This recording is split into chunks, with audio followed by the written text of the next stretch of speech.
174. Saya dari Universitas Muslim Nusantara, kelas 3H PGSD. Baik, saya di sini akan menjelaskan materi tentang fabel. Materi ini diambil dari mata kuliah Bahasa Indonesia. Baik, langsung saja simak penjelasan dari saya. Apakah kalian pernah membaca cerita Kisah Bangau dan Rubah, cerita Kancil dan Buaya, cerita Monyet dan Kura-kura? Nah, itu semua merupakan contoh dari cerita fabel. Jadi, apa yang dimaksud dengan fabel? Pengertian fabel. Secara etimologis, fabel berasal dari bahasa Latin, yaitu fabula. Cerita fabel merupakan cerita tentang kehidupan binatang yang berperilaku manusia. Fabel termasuk jenis cerita fiksi, bukan kisah tentang kehidupan nyata. Cerita fabel sering juga disebut cerita moral, karena pesan yang ada di dalam cerita fabel berkaitan erat dengan moral. Ciri-ciri fabel, yaitu yang pertama, fabel mengambil tokoh para binatang.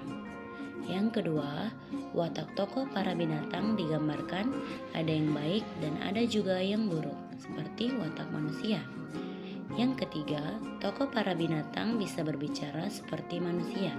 Dan ciri yang keempat, cerita fabel merupakan cerita fiksi yang memiliki rangkaian peristiwa yang menunjukkan kejadian sebab akibat. Rangkaian sebab akibat diurutkan dari awal sampai akhir. Ciri yang kelima, fabel menggunakan latar alam, biasanya seperti hutan, sungai, kolam, dan lain-lain. Ciri yang keenam, ciri bahasa yang digunakan yaitu kalimat naratif berupa peristiwa. Misalnya, katak mendatangi ikan yang sedang kehujanan, semut menyimpan makanan di lubang. Kemudian menggunakan kalimat langsung yang berupa dialog para tokoh. Dan menggunakan kata sehari-hari dalam situasi tidak formal. Unsur-unsur fabel. Yang pertama yaitu tema. Tema adalah ide pokok atau inti cerita. Yang kedua, tokoh. Tokoh yaitu pemeran dalam cerita, berupa tokoh protagonis, yaitu tokoh yang baik, tokoh antagonis, yaitu tokoh yang jahat, tokoh tritagonis, yaitu penengah, dan tokoh figuran, yaitu pemeran pembantu. Yang ketiga, penokohan. Penokohan adalah sifat atau karakter atau watak yang dimiliki tokoh. Yang keempat, latar. Latar adalah tempat atau waktu atau suasana dalam cerita. Yang kelima, alur. Alur yaitu jalan cerita. Ada alur maju, alur mundur, dan alur campuran. Yang keenam, sudut pandang. Sudut pandang adalah gaya pengarang dalam bercerita. Bisa dari sudut pandang orang pertama, aku atau saya, dan sudut pandang orang ketiga, yaitu nama tokoh. Yang ketujuh, amanat. Amanat yaitu pesan yang disampaikan oleh pengarang, bisa berupa amanat tersurat atau tersirat. Makna tersurat adalah makna yang mudah dipahami dari sebuah teks, karena makna tersebut terdapat atau dituliskan dalam teks tersebut.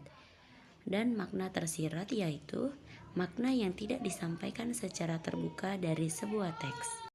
Ini dia cerita contoh fabel Monyet dan Kura-kura. Monyet dan kura-kura sudah lama bersahabat. Setiap hari mereka selalu berjalan-jalan menyusuri hutan. Monyet sering berpura-pura kelelahan agar bisa duduk di atas tempurung kura-kura.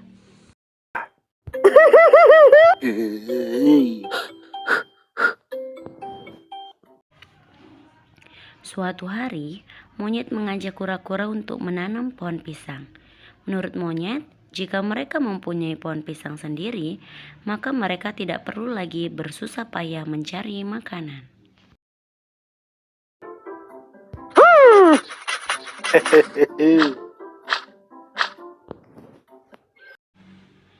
Kura-kura dan monyet sudah selesai menanam pohon pisang. Hasil kerja kura-kura begitu rapi. Ia pun rajin merawat pohon pisang itu. Sedangkan hasil kerja monyet begitu berantakan. Ia bahkan tidak mau repot untuk menyiram pohon pisangnya.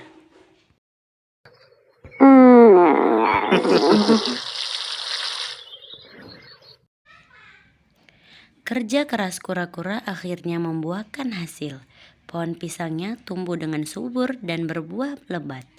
Sementara itu, monyet merasa kesal karena pohon pisangnya telah mati.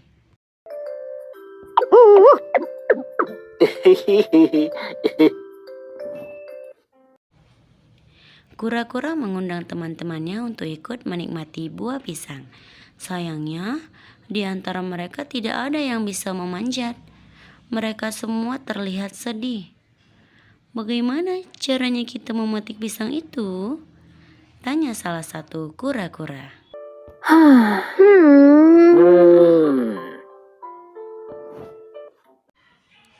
Monyet datang menghampiri kura-kura dan berkata, "Biar aku saja yang memetiknya untuk kalian.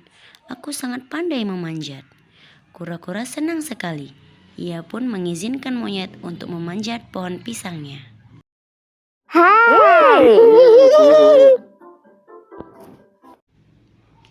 Sifat jahil monyet kambuh lagi. Setelah berhasil memanjat, monyet memakan semua buah pisang itu sendirian. Ia tidak mau berbagi dengan kura-kura.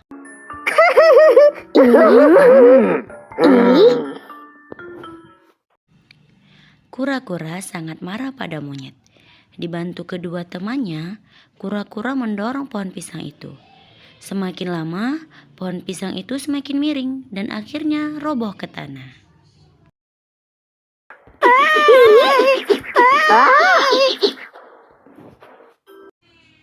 Boom! Monyet jatuh ke tanah.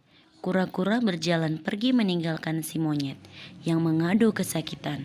Itu adalah hukuman karena monyet suka berbuat jahil.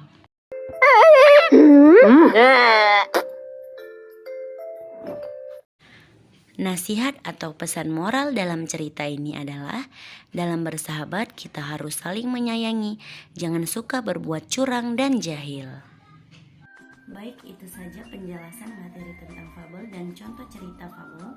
Apabila ada kesalahan dalam video ini, saya memohon maaf sebesar-besarnya.